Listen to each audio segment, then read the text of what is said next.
सुप्रभात बच्चों, कैसे आप सब। आशा करती हूँ कि आप सुरक्षित एवं अच्छे ही होंगे। तो हम आज पढ़ने जा रहे हैं पाठ क्रमांक 9 कक्षा तीसरी का विषय व्याकरणमाला का, जिसका नाम है विशेषण। विशेषण को इंग्लिश में कहते हैं एडजेक्टिव।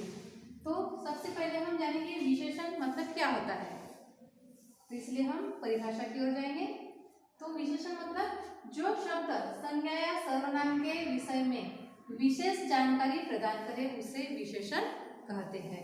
मतलब क्या होता है, जो संज्ञा या सर्वनाम जो शब्द होते हैं तो उनके विषय में विशेष जानकारी देता है उसे विशेषण कहा जाता है, मतलब एडजेक्टिव कहा जाता है।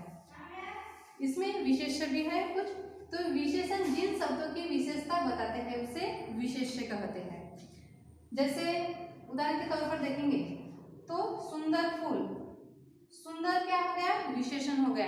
तो उसमें विशेष्य क्या है, सुंदर कौन है, फूल है। तो यह विशेषण क्या, विशेष्य हो गया। दूसरा है मोटा, लड़का। अब लड़का मोटा है, मोटा क्या हो गया, इसकी विशेषता हो गई, लेकिन उसका विशेष्य क्या हो गया, लड़का। मोटा कौन है, लड़का हो गया। अब तेज हवा, अब तेज हवा है तो हवा कैसी है, तेज है। तो यहाँ हवा की विशेषता होगी कि वह तेज है, और तेज कौन है, हवा है। तो हवा क्या हो गया, विशेषण हो गया। तो विशेषण के 4 भेद होते हैं।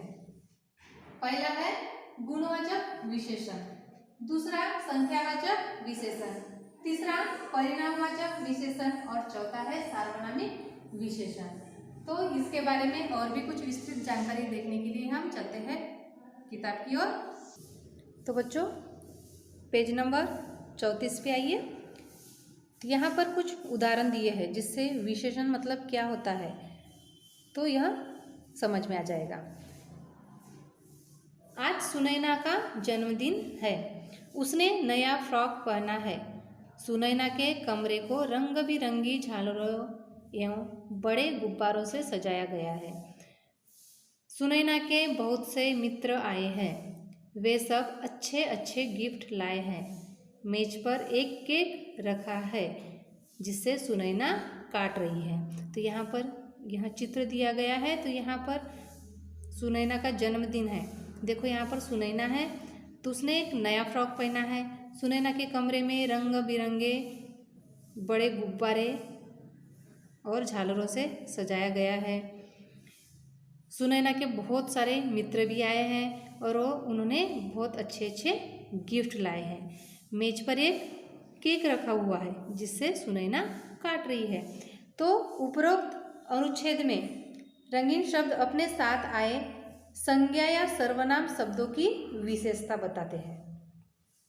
क्या बताते हैं, संज्ञा या सर्वनाम शब्दों की विशेषता बताते हैं।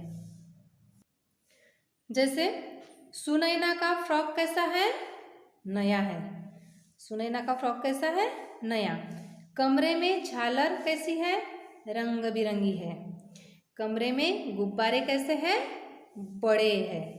सुनैना के कितने मित्र आए हैं, बहुत से मित्र आए हैं। वे सब कैसे गिफ्ट लाए हैं, अच्छे अच्छे गिफ्ट लाए हैं। मेज पर कितने केक रखे हुए हैं, मेज पर एक केक रखा हुआ है।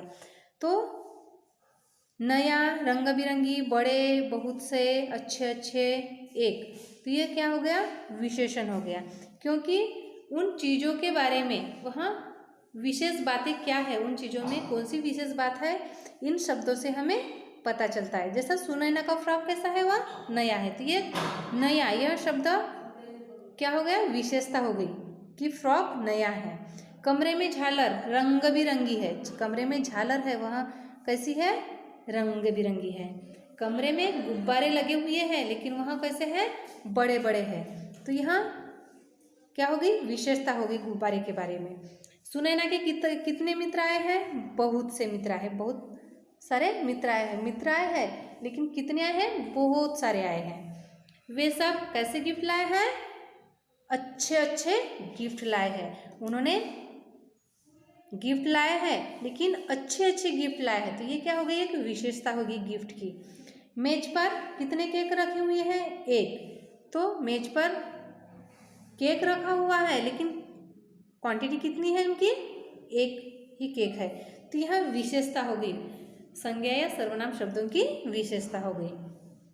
तो उसकी परिभाषा कुछ इस प्रकार बन जाती है, जो शब्द संज्ञा या सर्वनाम के विशेष में विशेष जानकारी प्रदान करता है उसे विशेषण कहते हैं।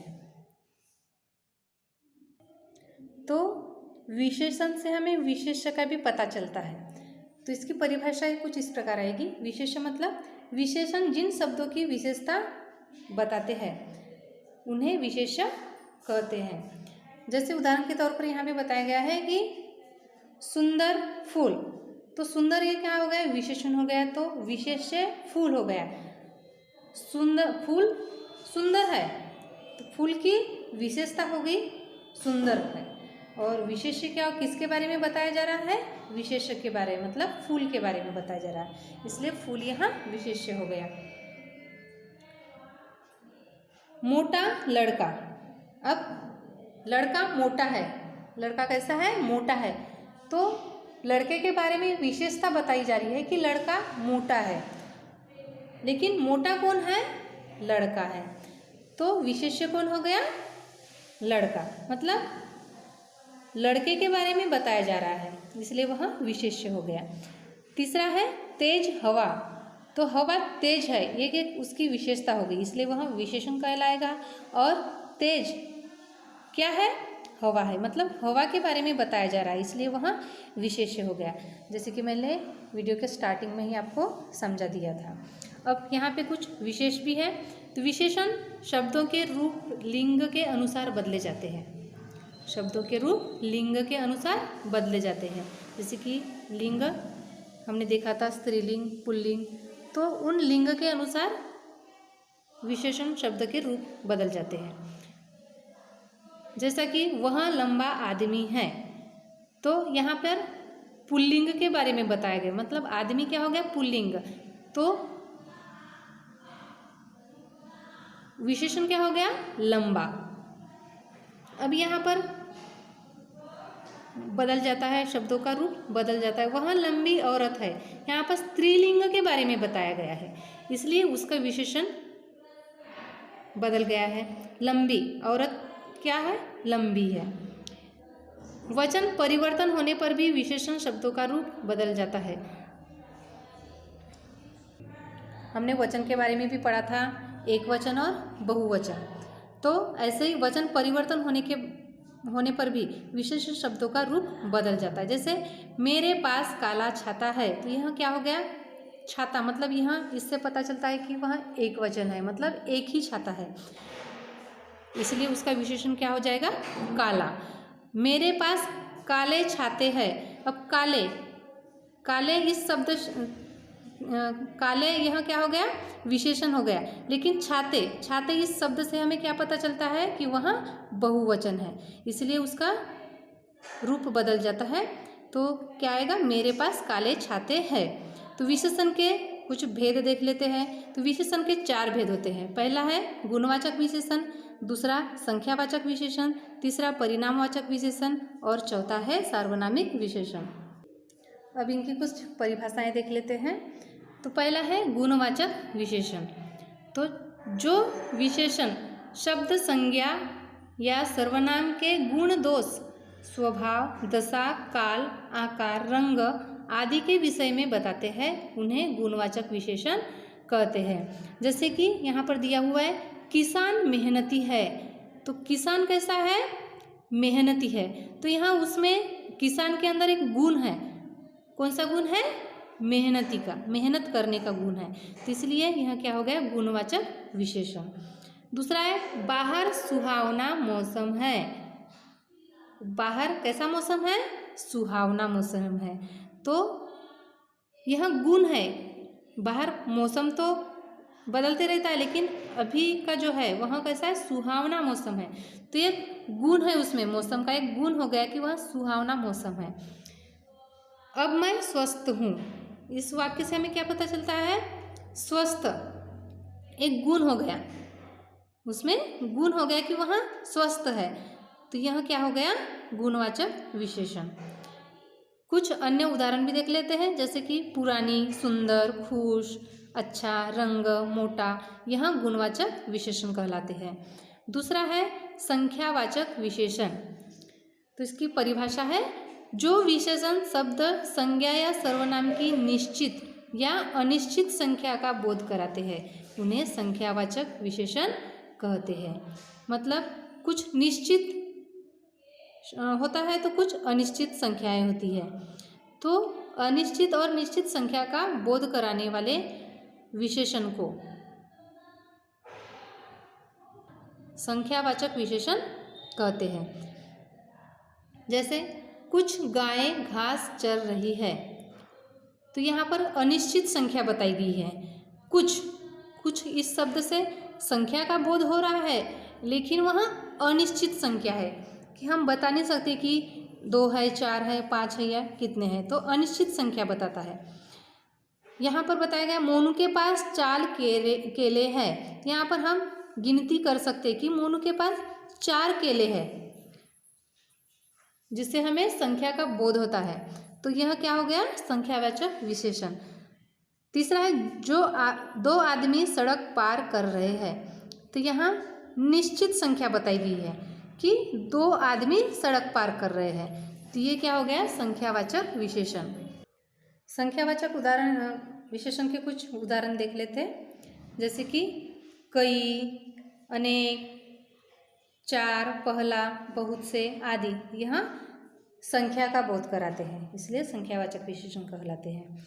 तीसरा है परिणामवाचक विशेषण।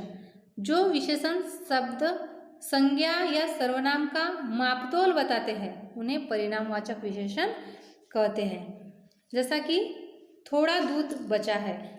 अब यहाँ इस पिक्चर में आप देख सकते हो कि एक औरत लड़के को दूध दे रही है, लेकिन उसने पिया, लेकिन थोड़ा सा दूध बच गया है। तो यहाँ मापतोल का हमें ज्ञान होता है कि थोड़ा है या ज़्यादा है ना।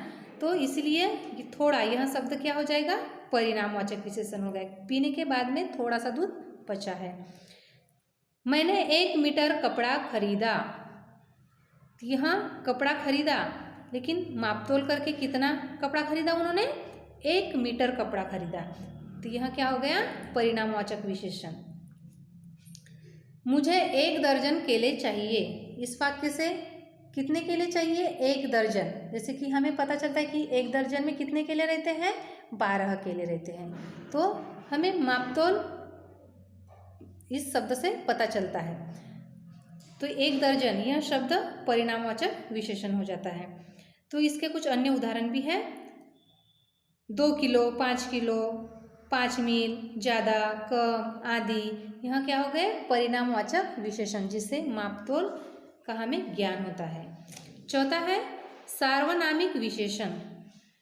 सार्वनामिक विशेषण मतलब जो सर्वनाम शब्द संज्ञा शब्दों से पहले आकर विशेषण का काम करते हैं उन्हें सार्वनामिक विशेषण कहते हैं। तो यह संज्ञा शब्द के पहले आता है। यह क्या आता है? संज्ञा शब्दों से पहले आता है, तो वहाँ विशेषण का काम करते हैं। जैसे कि वे फल अच्छे हैं। फल अच्छे हैं, लेकिन कौन से हैं? वे। यह क्या हो गया? सार्वनामिक विशेषण। यह बगीचा सुंदर है। बगीचा सुंदर है, लेकिन कौन सा है? बहुत सारे बगीचे रहते, लेकिन एक डेफिनेट जो रहता है, तो वह सार्वनामिक विशेषण कहलाता है। तो यह इस वाक्य में यह क्या हो गया? सार्वनामिक विशेषण। इस फूल पर तितली बैठी है। अब बगीचे में बहुत सारी फूल रहते हैं, बहुत सारे फूल रहते हैं, लेकिन हम देख पाते हैं कि वहाँ कौन से फूल पर बैठी हुई है, तो हम डेफिनेट उसको बता सकते हैं कि इस फूल पर तितली बैठी है। तो यह क्या हो गया? यह शब्द सार्वनामिक विशेषण हो गया। तो इसके कुछ अन्य उदाहरण हैं, जैसे वह, उस, ये, उसका, इसका आदि। तो यह सार्वनामिक विशेषण के शब्द है। चलो पाठ को फिर से दोहराते हैं। हमने क्या देखा था? सबसे पहले संज्ञा की विशेषण की परिभाषा। तो जो शब्द संज्ञा या सर्वनाम के विषय में विशेष जानकारी प्रदान करे उसे विशेषण कहते हैं। विशेषण जिन शब्दों की विशेषता बताते हैं उसे विशेष्य कहते हैं। विशेषण के 4 भेद देखे हमने, कौन सा? गुणवाचक, संख्यावाचक, परिणामवाचक तथा सार्वनामिक विशेषण। तो बच्चों हमारा जो यह पाठ है यहीं पर समाप्त होता है। तो आपको यहाँ पर दी गई जो विशेषण की परिभाषा है, विशेषण के 4 भेद है, गुणवाचक विशेषण, संख्यावाचक विशेषण, परिणामवाचक विशेषण, सार्वनामिक विशेषण। तो इनको आपको बार बार पढ़ना है और याद करना है। आशा करती हूँ कि आपको यह पाठ समझ में आ गया होगा। धन्यवाद।